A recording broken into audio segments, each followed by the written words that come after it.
Well, I'm here today with Dr. Denitza Davis, and she is an alumnus of our program. She came out of our PharmD program, but she has a very interesting practice in emergency department medicine. And I'm going to ask her to share with you.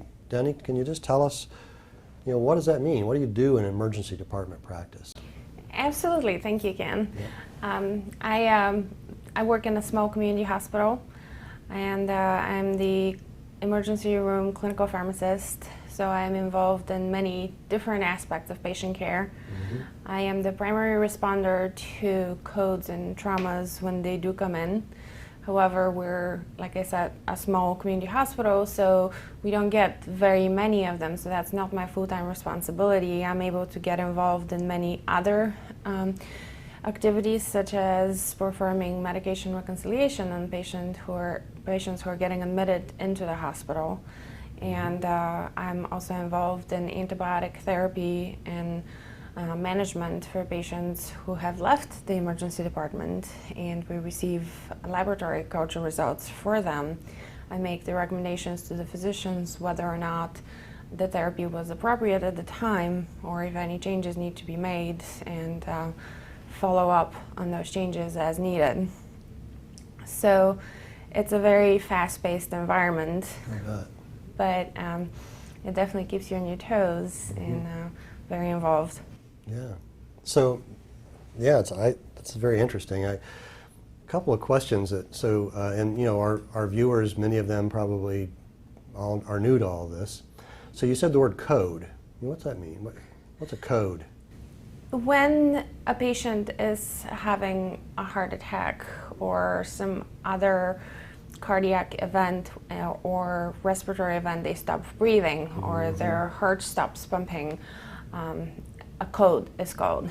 Yeah. And there's a number of different codes. Code blue is when a patient stops breathing, whether it's respiratory or heart related.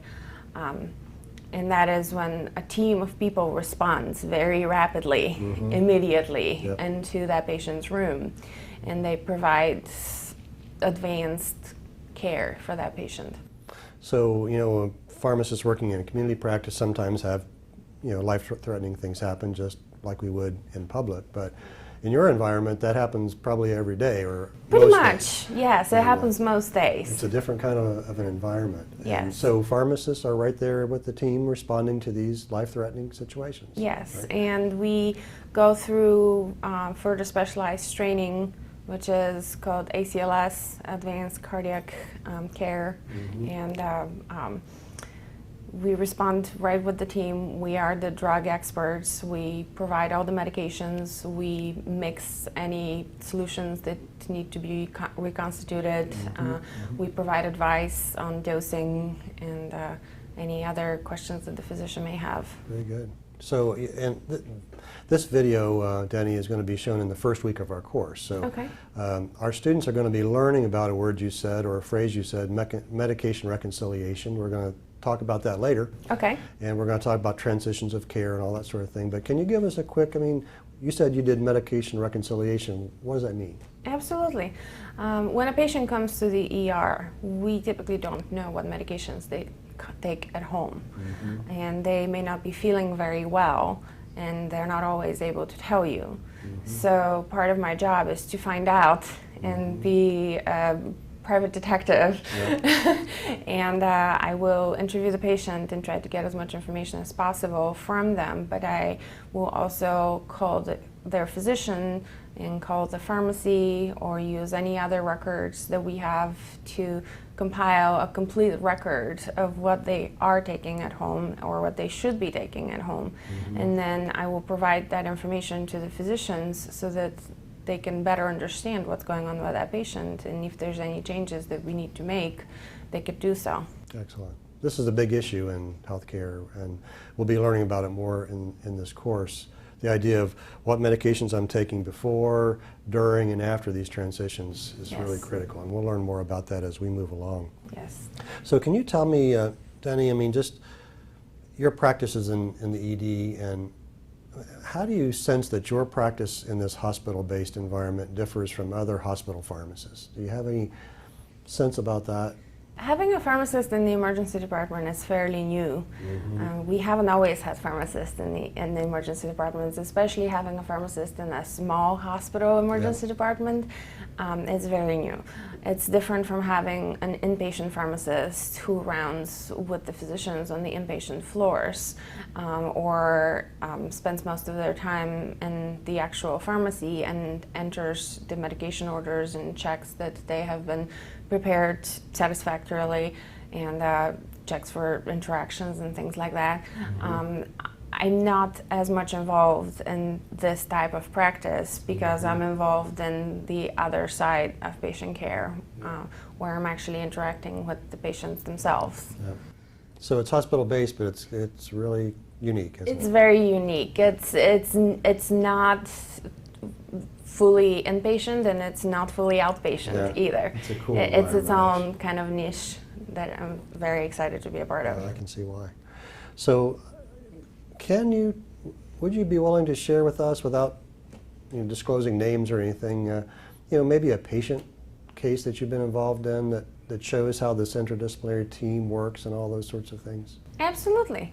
I had a patient just recently for whom we did a medication reconciliation, and as it turned out, she was seeing two different doctors. She was seeing a primary care doctor at the VA and a diabetes specialist doctor. And when I was going through her medications, I uncovered the fact that she was actually taking two statin medications. There's Zocor and Lipitor. They fall under the same class. And what are statin medications used for? For cholesterol lowering. And patients are frequently on more than one cholesterol-lowering medication, but from different classes, not the same one. Not the same one. They were prescribed by the two different doctors who did not know about each other, and they were filled at two different pharmacies, so the pharmacists were not able to catch the duplication. And it's very dangerous to do this because with this particular class of medications, there's side effects, very serious adverse effects that can happen with high doses. And we luckily caught it just in time. We contacted the physician, and the physician absolutely said, go ahead and stop the one. We contacted the inpatient hospitalist. We ran some labs, made sure that the patient was not, in fact, affected by the duplication yet. And she was a very lucky lady because she said she was doing everything right. She had taken the medication that her doctors had prescribed and never thought about it twice. And if we hadn't talked to her, we would have never found out. Yeah, so you did her a real service. But so you're forecasting a lot of the things we're going to learn in the course. So this idea of adverse drug events and the medication reconciliation, and we get here an example where it does make a real difference. And we'll learn that medication errors and kind of unresolved medication reconciliation issues can be deadly. And Absolutely. so thank you for sharing that with us. So if I'm somebody thinking, this is pretty cool what Dr. Davis is doing, maybe I want to do it. What kind of special skills and traits and things do you think really would help someone get a job like yours someday? I would think that you have to be motivated to get into this area of practice, and that you have to be self-driven and to seek out those experiences and to try to get a job that's in the hospital that would expose you to that setting, to do a rotation when you're a student, and to really be able to handle stressful situations, because in the case of codes, like we discussed earlier, you don't have time to think. You have to be on your feet, and you have to have your resources pulled up and be ready to act at a moment's notice. So you definitely have to be the kind of person that is not frazzled by things that happen quickly, and having to make a decision and having to make a recommendation on the spot. Well, bless you. I'm glad you can do that. That's tough. It's tough and it's difficult at first. It gets better with practice. Then you get your confidence. Absolutely. And they back you up when you first start at a job like this.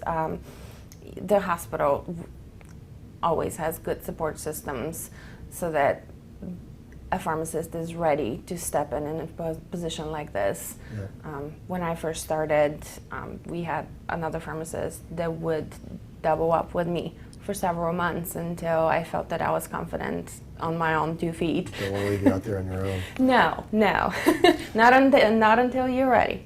So we're learning very quickly in our course the experiential background that you get, the rotations and all the IPPs and the APPs and all these things that students are learning about really make a difference. And you Dramatic difference. Get those experiences that lead you a certain way. And get as many varied experiences as possible. Don't limit yourself to one particular area that you think you have an interest in. You never know until you try it where your interest may be. Well, Danny, I've just got one more question. I'd like to hear you briefly tell us, you've kind of hit on this already in the things you've discussed with us, but another thing we're going to be talking about a lot in this course is collaborative practice. How can we work as a team? And you talked about the code team and the things, giving the prescribers information that you get from the labs and things like that. But how else, is there any other way you'd characterize how this collaborative practice works in your work?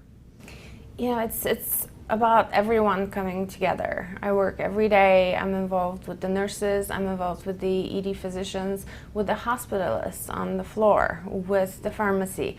It all has to come together for it to work. Otherwise, the pieces fall apart. It's a big puzzle, and you cannot have it with just one of the pieces. You need all the pieces to make it work. That's a great way to put it. I'll probably use that again sometime. So thanks for being with us. I think it's amazing what you're doing. Thank you for having me. We wish you all the best. Thank you so much. I was very happy to be here. It's a pleasure. Thank you.